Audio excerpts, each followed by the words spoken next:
Chevrolet Motor Division, organized in 1911 and consolidated with the corporation in 1918.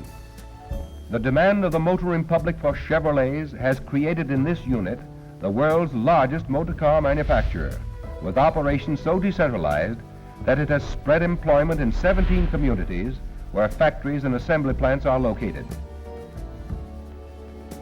It produced and sold over 1,100,000 units in 1936.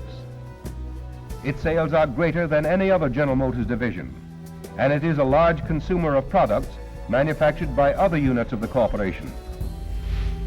And here is a rather interesting piece of history.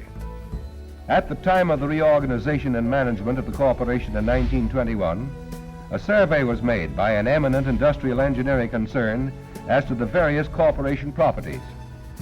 The most important recommendation that came out of this study was that Chevrolet should be liquidated. The reason being that in the judgment of that organization, it had no future whatsoever. Chevrolet's economic record, and particularly the success of its management over a very extensive operation, is outstanding among General Motors units. Chevrolet's position of leadership in the highly competitive low-price field is one which is not easy to hold.